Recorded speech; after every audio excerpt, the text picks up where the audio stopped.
प्रसिद्ध गायिका आशा भोसले अब हमारे बीच नहीं रहीं। 92 साल की उम्र में उनकी आवाज़ खामोश हो गई, लेकिन उनके गाने आज भी हर दिल में जिंदा हैं। उनकी आवाज़ सिर्फ सुर नहीं थी, वो एहसास थी जो हर दौर, हर पीढ़ी के साथ जुड़ती चली गई। लेकिन उनकी जिंदगी से जुड़ा एक ऐसा किस्सा है जो ये बताता है कि कभी-कभी जो गाना ठुकरा दिया जाता है, वही इतिहास बन जाता है। ये कहानी है 1960 के दशक की, जब देव आनंद अपनी फिल्म हम दोनों बना रहे थे। फिल्म का संगीत तैयार कर रहे थे जयदेव और गीत लिखे थे साहिर लुधियानवी ने। फिल्म में कई खूबसूरत गाने थे, लेकिन एक गाना ऐसा था जो शुरुआत में ही अटक गया।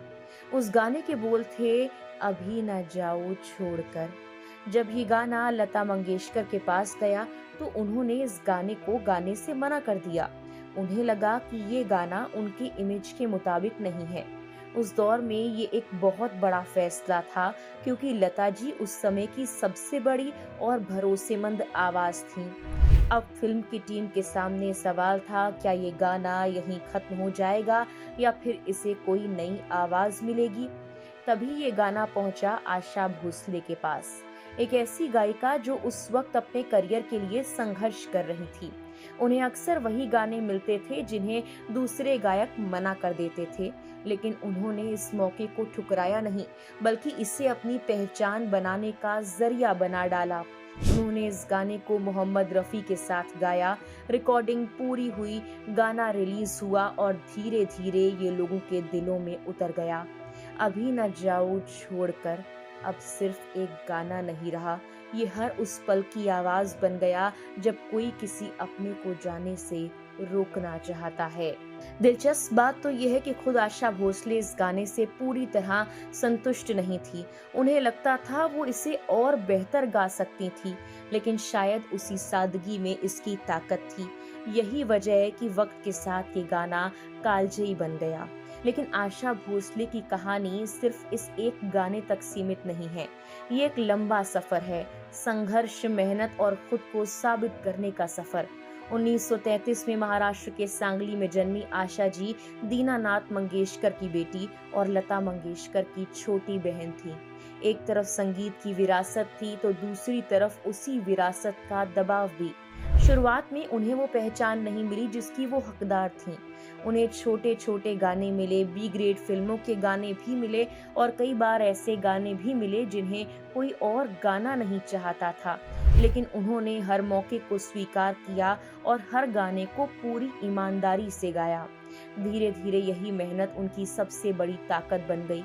1950 और 60 के दशक में ओपी नैयर के साथ उनके गानों ने एक नया अंदाज दिया।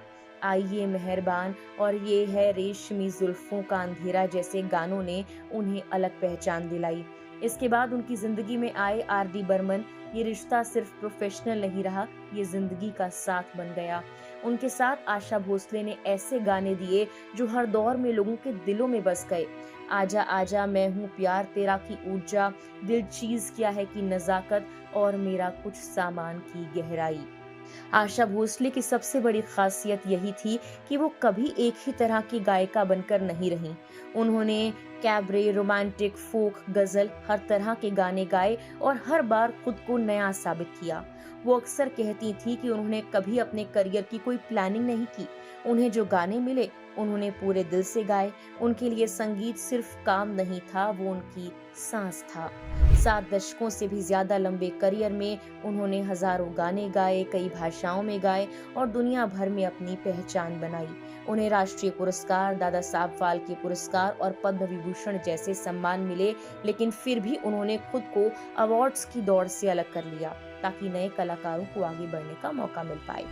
एक बार उन्होंने कहा था कि गाना सिर्फ गायक का नहीं होता, उसमें गीतकार और संगीतकार की भी उतनी ही मेहनत होती है, इसीलिए अकेले ट्रॉफी लेना उन्हें सही नहीं लगता।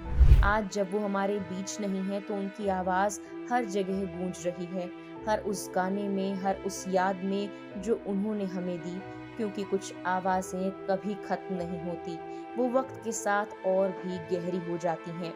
और यही वजह है कि आशा भोसले सिर्फ एक नाम नहीं, बल्कि एक कालजयी एहसास बन चुकी हैं। फिलहाल के लिए इस वीडियो में इतना ही।